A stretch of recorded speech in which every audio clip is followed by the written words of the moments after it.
আসসালামু আলাইকুম। ভিডিওটা খুবই গুরুত্বপূর্ণ, দেখার অনুরোধ রইল সবাইকে। আপনারা জানেন যে প্রেসিডেন্ট ট্রাম্প অ্যাডমিনিস্ট্রেশন তারা ৭৫টি দেশের ইমিগ্রান্ট ভিসা প্রসেস সাময়িকভাবে বন্ধ করার জন্য আপনার নির্দেশ দিয়েছেন, দেশের লিস্টও দিয়েছেন, তার মধ্যে বাংলাদেশ আছে। এটা নিয়ে পত্রিকার হেডলাইন, বাংলাদেশি পত্রিকা, বিভিন্ন মিডিয়ার খুবই কনফিউশনাল, মানুষের মধ্যে বিভ্রান্তি সৃষ্টি করেছে। অনেকে বলছে চিরদিনের জন্য বন্ধ হয়ে গেল কিনা। আমি একটু আমার জানার থেকে বা যতটুকু হয়েছে সেখান থেকে বলি।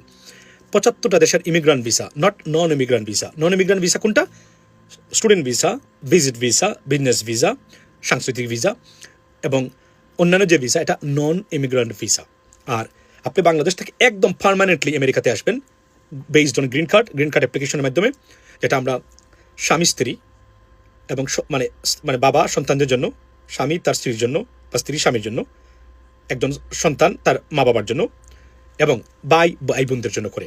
এই মোটামুটি এই দুইটা ক্যাটাগরি ফ্যামিলি ভিসা বলে। নাম্বার 1 F2 ক্যাটাগরি, যেটাতে একজন আমেরিকান সিটিজেন বা permanent resident green card holder, উনি তার স্বামীর জন্য বা তার স্ত্রীর জন্য অথবা তার সন্তানের জন্য আন্ডার 21 এইজের জন্য অথবা তার ইমিডিয়েট মা বাবার জন্য করবেন। এটাকে F2 ক্যাটাগরি। আর F4 ক্যাটাগরি হলো আপনি বা আমি আমার ভাই বোনদের জন্য অ্যাপ্লাই যেটা করেছি, ওইটা F4 category. It tax time, but এটাকে ইমিগ্রান্ট ভিসা বলে। আমি দুইটা ক্যাটাগরি, আরও অনেকগুলো আছে, বাট দুইটাই বললাম এখন। তো এটা প্রসেসিং বন্ধ কেন?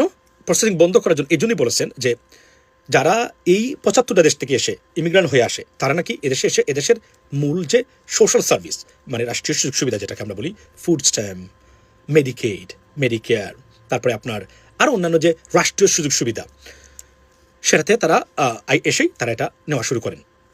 তো যে দেশ বেশি নিয়েছে পার্সেন্টেজ হিসাবে, বাংলাদেশের ব্যাপারে বলা হচ্ছে ৫৪%, তারা এখানে এই ক্যাটাগরিতে তারা এটার একটা নির্দিষ্ট নীতিমালা প্রয়োগ করার আগ পর্যন্ত প্রেসিডেন্ট ট্রাম্প জানুয়ারির 21 পরে, 21 তারিখের পরে থেকে এটাকে পজ করেছেন, not stop. Mind it's not stop, it's pause, means সাময়িকভাবে বন্ধ করেছেন। ফার্দার একটা প্রসেস উনি বের করবেন, এটাকে ক্লারিফাই বা এটাকে কীভাবে প্রসেস করা যায়। নাও প্রশ্ন হলো, উনি কি এটা সারা জীবনের জন্য করতে পারবেন? ক্যান্সেল করে দিতে পারেন চিরদিনের জন্য? না, because it outline by Congress, it's approved by Congress. এটা প্রেসিডেন্ট তার এক্সিকিউটিভ অর্ডার দিয়ে এটা বাতিল করতে পারবেন না, এটা কংগ্রেস অনুমোদিত একটা লো। সুতরাং এটা কংগ্রেসে এটাকে বাতিল করতে হবে। প্রথম কথা হলো অতটুকু। এখন কথা হলো, এটা কি চ্যালেঞ্জ হবে? ইয়েস, এটা কোর্টে আগামীকাল কি চ্যালেঞ্জ হয়ে যাবে, নিশ্চিত রাখতে পারেন আপনি। কারণ এটা ইমিগ্রান্ট এর পক্ষের যারা আছেন বা বিভিন্ন ল ফার্ম, তারা এটা সু করতে পারে প্রেসিডেন্টকে বা চ্যালেঞ্জ করতে পারে কোর্টে, এবং জাজ এটা দেখবেন, উনি বলতে পারেন যে এই কাজটা যে করা হয়েছে এটা কনস্টিটিউশনের তো দ্বারা বিরোধী। কেননা কনস্টিটিউশনাল রাইট হলো এভরি আমেরিকান সিটিজেন ওর যারা আছেন তারা they have right to bring their spouse or their kids or their this that. সুতরাং এটা আপনি ভায়োলেট করতে পারবেন না। এখন হঠাৎ করে যদি করতে হয়, তাহলে আপনি এই সময় দিয়ে এভাবে করতে হবে, কিন্তু আপনি আপাতত এটা করতে পারবেন না। কেননা এটা বলতে পারেন, অথবা বলতে পারেন জাজ বলতে পারেন, ঠিক আছে আপনি তাড়াতাড়ি একটা জিনিস বের করে দেন, তাড়াতাড়ি আমাদেরকে দেখান আপনি কি আনছেন, তাহলে এটা এই সময়ের ভিতরে আপনাকে আনতে হবে, এটা বলতে পারেন জাজ।